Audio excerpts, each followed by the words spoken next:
It's September 6th and time to terminate the summer food plots.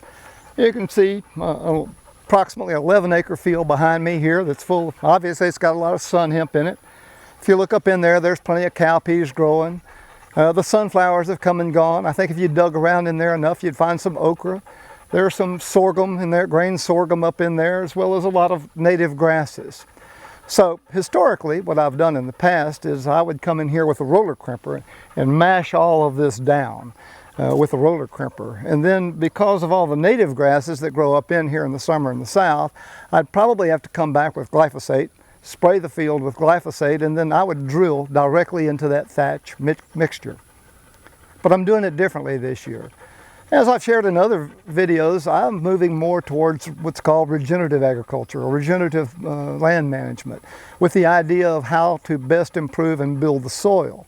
So what I'm doing now, you can see this electric fence right here. I'm not going to touch that.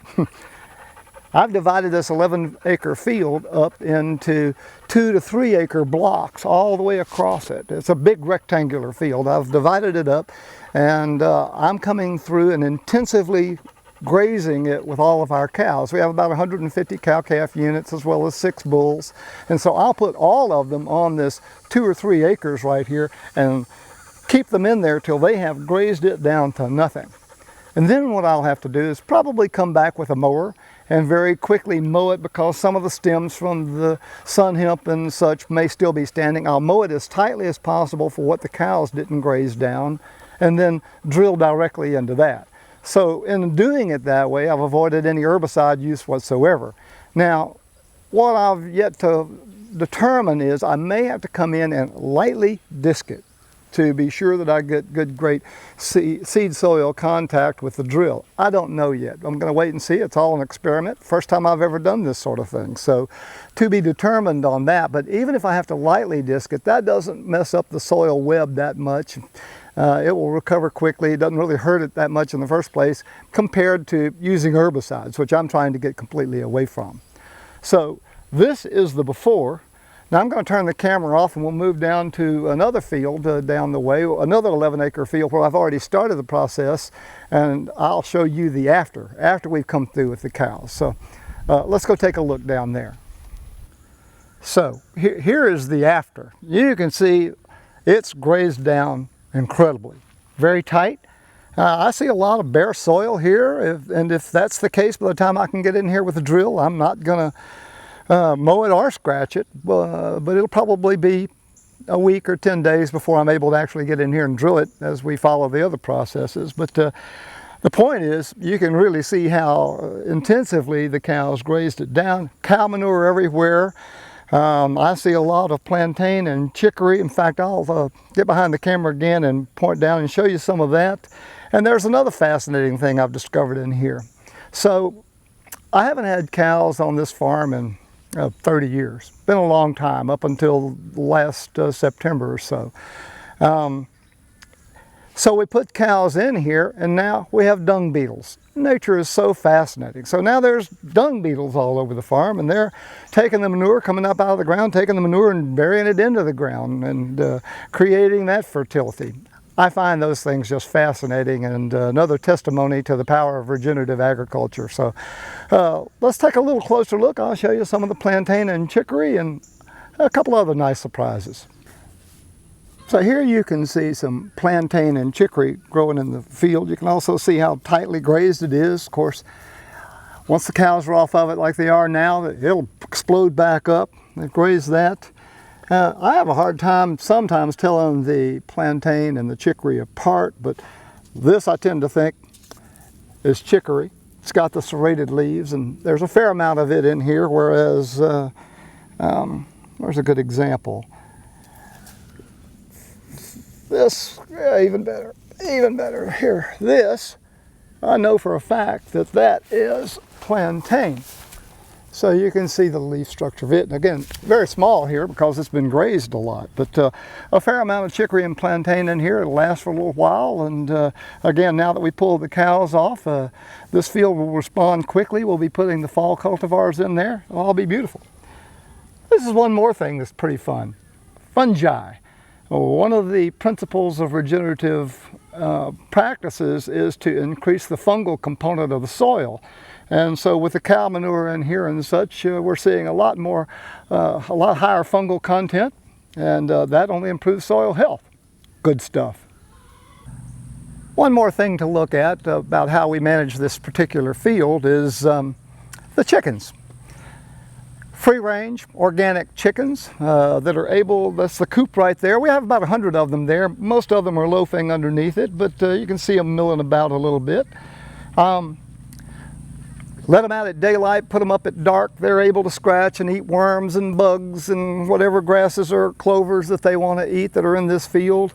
We move the coop every day. It's inside this net wire, as you can see, and it's got an expanded steel bottom, so when they roost in there at night and all their droppings are going to the ground, improving the microbiology, improving the fertility of the soil, which helps the pasture, while at the same time the chickens have a happiest, healthiest life possible. So we move the coop every day for 3 days, and then we take this entire net wire perimeter and move it, so it constantly moves around the field. That helps the field. We have the highest quality chickens possible, there's the highest quality eggs. It's a win-win all the way around. Just one more way to use multi-stacking of species to improve soil fertility, as well as coupling that with multi-species plantings, which improve the root structures and the biomass and so forth of the soil. It's all called biomimicry, or mimicking the way nature would go about improving soil. So fun stuff. With that in mind, now we'll move back to the planting process. Stay with me.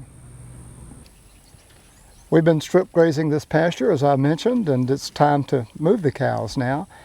You can see in the foreground, one strand of electric fence is all it takes to keep them in here. So we have them here in this pasture, and they've grazed it down effectively.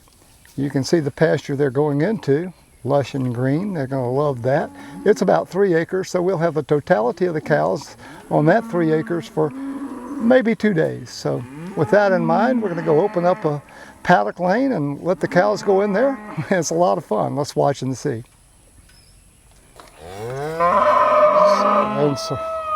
And so here we go. It's as simple as that.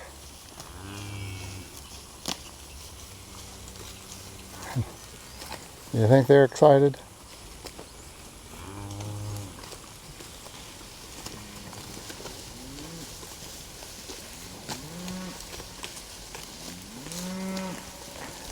Nobody has to tell them twice it's time to move. Look at the birds out there. I just love the fact that there's so much wildlife with these animals. I'm having to hold the camera by hand because I am up on top of the side-by-side. Look at that. Yeah, they're going to love it in here. But in about 2 days, this is going to be mowed to the ground.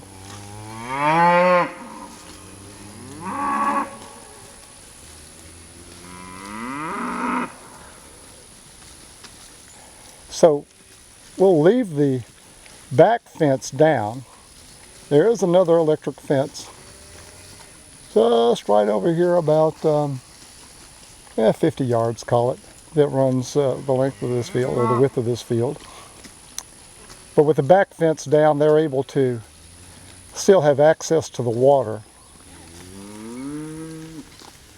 which is back behind us. So this food plot had the sorghum album in it. It had sun hemp.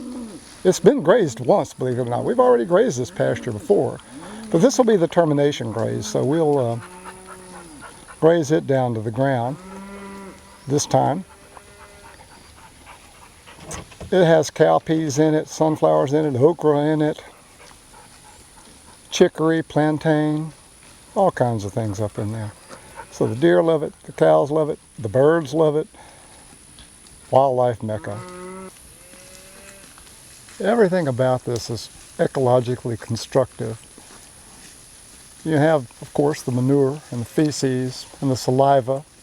You also have the hoof action, where they're disturbing the soil.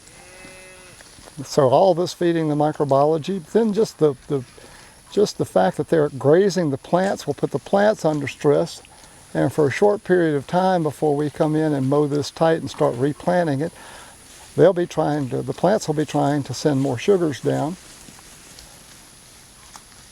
to recover from the pressure and the stress of the grazing. It's a win-win for everything.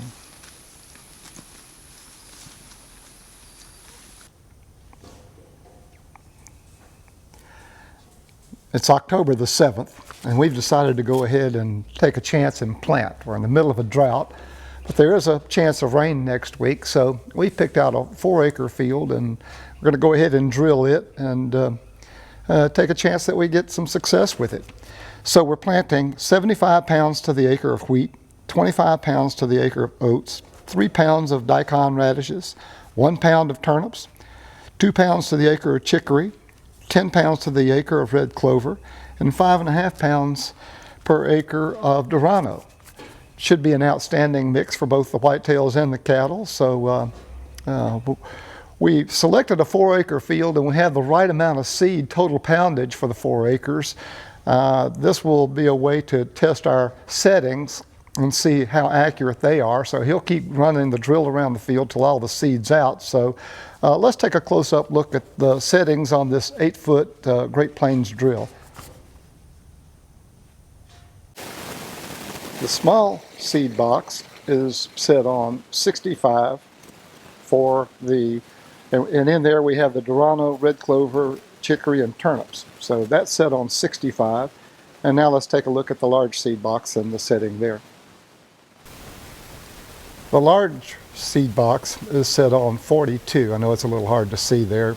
We've been using this drill for a long time, but it's set on 42, and we're operating with drive type 3.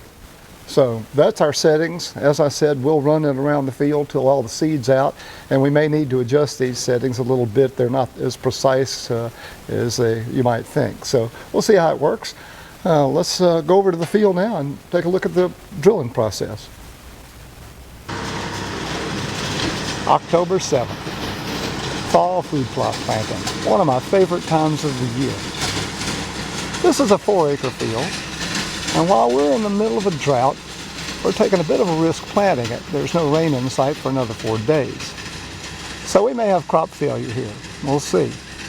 But what we will learn is whether or not our settings are accurate or not, and that's certainly worth something. And we've also gotten a little insight into the overall practice of using animals to terminate fields. And this new approach is very exciting for me and very new, so we'll see. Stay tuned. We'll come back this winter and take another look at this field and see how it's worked and see what you think. In the meantime, here's a little bit of our free fertilizer right there. Ain't that cool? Enjoy. It's November 15th, and I'm standing right where I was showing the cows earlier, strip grazing this 11-acre field. You can see the miracle of life has sprung forth from the seed.